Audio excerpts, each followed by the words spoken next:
ആയിരക്കണക്കിന് കിലോമീറ്റർ അകലെ നിന്നുകൊണ്ട് നിർണായക സൈനിക വിമാനങ്ങളെ ലക്ഷ്യമിടാൻ കഴിയുന്ന പുതിയ തലമുറ ഹൈപ്പർസോണിക് ആയുധങ്ങൾ ചൈന വികസിപ്പിക്കുന്നതായി റിപ്പോർട്ട്.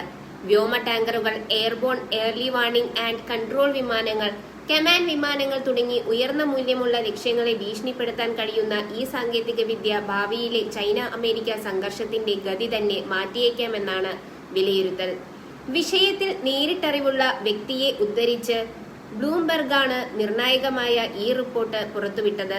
റിപ്പോർട്ട് പ്രകാരം ചൈന ഹൈപ്പർസോണിക് ഗ്ലൈഡ് വാഹനങ്ങളെ എയർ ടു എയർ ആക്രമണശേഷിയുമായി സംയോജിപ്പിക്കുന്ന സാങ്കേതികവിദ്യ വികസിപ്പിച്ചുകൊണ്ടിരിക്കുകയാണ്. സാധാരണയായി യുദ്ധവിമാനങ്ങൾ ഉപയോഗിക്കുന്ന എയർ ടു എയർ മിസൈലുകളിൽ നിന്ന് വ്യത്യസ്തമായി ഇത്തരം ആയുധങ്ങൾ വളരെ ദൂരെയുള്ള ലക്ഷ്യങ്ങളിലേക്ക് ഹൈപ്പർസോണിക് വേഗതയിൽ സഞ്ചരിച്ച് ആക്രമണം നടത്താനുള്ള സാധ്യതയാണ് ഉയരുന്നത്. പ്രത്യേകിച്ച് ശത്രുവിന്റെ മുൻനിര യുദ്ധവിമാനങ്ങളെക്കാൾ പിന്നിൽ നിന്ന് പ്രവർത്തിക്കുന്ന നിർണായക പിന്തുണാ വിമാനങ്ങളെയാണ് ഇതിലൂടെ ലക്ഷ്യമിടാൻ കഴിയുന്നത്. വ്യോമ ടാങ്കറുകളും airborne early warning and control വിമാനങ്ങളും ആധുനിക വ്യോമയുദ്ധത്തിൽ നിർണായകമാണ്. യുദ്ധവിമാനങ്ങൾക്ക് ദീർഘദൂരം പ്രവർത്തിക്കാൻ ഇന്ധനം നൽകുന്നതും ശത്രുവിന്റെ നീക്കങ്ങൾ കണ്ടെത്തി മറ്റു വിമാനങ്ങൾക്ക് വിവരങ്ങൾ കൈമാറുന്നതും ഇത്തരം പ്ലാറ്റ്ഫോമുകളാണ്.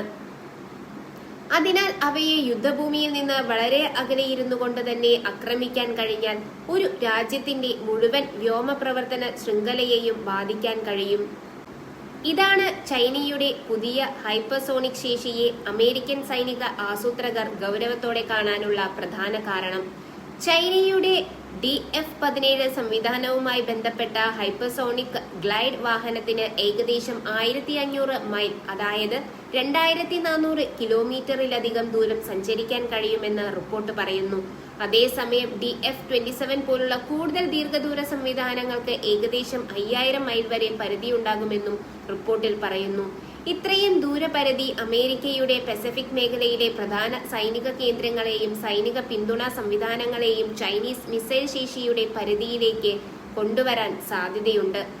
എന്നാൽ ദൂരപരിധി മാത്രമല്ല ഇവിടെ പ്രധാന വിഷയം. ഒരു ചലിക്കുന്ന വിമാനത്തെ ആയിരക്കണക്കിന് കിലോമീറ്റർ അകലെ നിന്ന് കൃത്യമായി ആക്രമിക്കുക എന്നത് അതീവ സങ്കീർണമായ സാങ്കേതിക വെല്ലുവിളിയാണ്. ഏകദേശം എവിടെയാണെന്ന് കണ്ടെത്തുന്നതിനൊപ്പം അത് എത്ര വേഗത്തിലാണ് സഞ്ചരിക്കുന്നത്, ഏത് ദിശയിലാണ് നീങ്ങുന്നത് തുടങ്ങിയ വിവരങ്ങളും തുടർച്ചയായി അപ്ഡേറ്റ് ചെയ്യേണ്ടി വരും. സെൻസറുകളിൽ നിന്ന് ലഭിക്കുന്ന വിവരങ്ങൾ കമാൻഡ് സംവിധാനങ്ങളിലൂടെ മിസൈലിലേക്ക് എത്തിക്കുന്ന ഈ മുഴുവൻ പ്രക്രിയയാണ് സൈനിക ഭാഷയിൽ കിൽ ചെയിൻ എന്ന് വിളിക്കുന്നത്. ഈ ശൃംഖലയിലെ ഏതെങ്കിലും ഘട്ടം പരാജയപ്പെട്ടാൽ ആക്രമണം ലക്ഷ്യം തെറ്റാൻ സാധ്യതയുണ്ട്. ഹൈപ്പർസോണിക് ഗ്ലൈഡ് വാഹനങ്ങളുടെ മറ്റൊരു പ്രത്യേകത അവയുടെ സഞ്ചാരപാതയാണ്.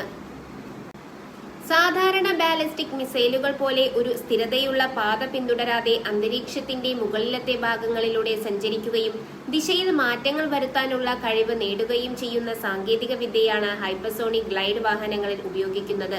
ഇതുമൂലം നിലവിലുള്ള മിസൈൽ പ്രതിരോധ സംവിധാനങ്ങൾക്ക് അവയുടെ സഞ്ചാരപാത മുൻകൂട്ടി കണക്കാക്കുന്നത് കൂടുതൽ ബുദ്ധിമുട്ടാകാം. അതേസമയം ചൈനയുടെ മിസൈൽ ശേഖരവും വേഗത്തിൽ വികസിച്ചുകൊണ്ടിരിക്കുകയാണ്. പെന്റഗൺ കണക്കുകൾ ഉദ്ധരിച്ച് റിപ്പോർട്ട് പറയുന്നത് ചൈനയ്ക്ക് 2024 3150-ലധികം ബാലിസ്റ്റിക് മിസൈലുകളും 300-ഓളം കരയിൽ നിന്ന് വിക്ഷേപിക്കാവുന്ന ക്രൂയിസ് മിസൈലുകളും ഉണ്ടായിരിക്കുമെന്നാണ്. കഴിഞ്ഞ ഒരു ദശാബ്ദത്തിനിടെ ചൈന നടത്തിയ മിസൈൽ ആധുനികവൽക്കരണത്തിന്റെ വ്യാപ്തി ഇതിലൂടെ വ്യക്തമാക്കുന്നു. എതിരാളിയുടെ സൈനിക സംവിധാനത്തിന്റെ ഒരു പ്രത്യേക ലക്ഷ്യത്തെ മാത്രം ആക്രമിക്കുന്നതിലുപരി അതിന്റെ മുഴുവൻ പ്രവർത്തന ശൃംഖലയെയും ഒരേ സമയം സമ്മർദ്ദത്തിലാക്കുക എന്നതാണ് ചൈനയുടെ സമീപനമെന്നും റിപ്പോർട്ടുകൾ സൂചിപ്പിക്കുന്നു. എന്നാൽ ചൈനയ്ക്ക് മാത്രമല്ല ദീർഘദൂര വ്യോമാക്രമണ ശേഷി വികസിപ്പിക്കാനുള്ള ശ്രമം. അമേരിക്കയും സമാനമായി ദീർഘദൂര എയർ ടു എയർ മിസൈലുകൾ വികസിപ്പിക്കുന്നുണ്ട്. SM-6 സാങ്കേതിക വിദ്യയിൽ നിന്ന് വികസിപ്പിച്ച AIM-174B പോലുള്ള സംവിധാനങ്ങൾ ദീർഘദൂര ലക്ഷ്യങ്ങളെ നേരിടുന്നതിനായി മുന്നോട്ട് കൊണ്ടുപോകുകയാണ്. കൂടാതെ AIM-260 പോലുള്ള പുതിയ തലമുറ മിസൈലുകളും അമേരിക്ക വികസിപ്പിച്ചുകൊണ്ടിരിക്കുന്നു. യൂറോപ്പിൽ ഉപയോഗിക്കുന്ന മെറ്റിയോർ പോലുള്ള ദീർഘദൂര മിസൈലുകളും ഈ പുതിയ ആയുധ മത്സരത്തിന്റെ ഭാഗമാണ്. എങ്കിലും ഇത്തരം ആയുധങ്ങളുടെ വ്യാപനം മറ്റൊരു വലിയ അപകട സാധ്യതയും ഉയർത്തുന്നു. ദീർഘദൂര ബാലിസ്റ്റിക് മിസൈൽ വിക്ഷേപണം ചില സാഹചര്യങ്ങളിൽ ആണവ ആക്രമണമായി തെറ്റിദ്ധരിക്കപ്പെടാനുള്ള സാധ്യതയുണ്ട്. പ്രത്യേകിച്ച് അമേരിക്കയും ചൈനയും പോലുള്ള ആണവ ശക്തികൾ തമ്മിലുള്ള സംഘർഷത്തിൽ ഒരു പരമ്പരാഗത മിസൈൽ ആക്രമണത്തെക്കുറിച്ചുള്ള തെറ്റായ വിലയിരുത്തൽ അതിവേഗം വലിയ സൈനിക പ്രതിസന്ധിയിലേക്ക് നയിക്കാം. അതിനാൽ ചൈനയുടെ ഹൈപ്പർസോണിക് ആയുധ വികസനം വെറും മറ്റൊരു മിസൈൽ പദ്ധതിയായി കാണാനാകില്ല. പസഫിക് മേഖലയിലെ ഭാവി യുദ്ധത്തിൽ ആരാണ് കൂടുതൽ ദൂരം, കൂടുതൽ വേഗം, കൂടുതൽ കൃത്യത എന്നിവ കൈവരിക്കുന്നത് എന്നതിനെ നിർണയിക്കുന്ന പുതിയ ആയുധ മത്സരത്തിന്റെ ഭാഗമാണിത്. അമേരിക്കയുടെ മുന്നണി സൈനിക സംവിധാനങ്ങളെ നേരിട്ട് ആക്രമിക്കുന്നതിനേക്കാൾ അവയ്ക്ക് പിന്നിൽ പ്രവർത്തിക്കുന്ന ടാങ്കറുകളും നിരീക്ഷണ വിമാനങ്ങളും കമാൻഡ് സംവിധാനങ്ങളും ലക്ഷ്യമിടാനുള്ള കഴിവാണ് ഈ സാങ്കേതിക വിദ്യയുടെ ഏറ്റവും വലിയ തന്ത്രപ്രധാനമായ ഭീഷണി.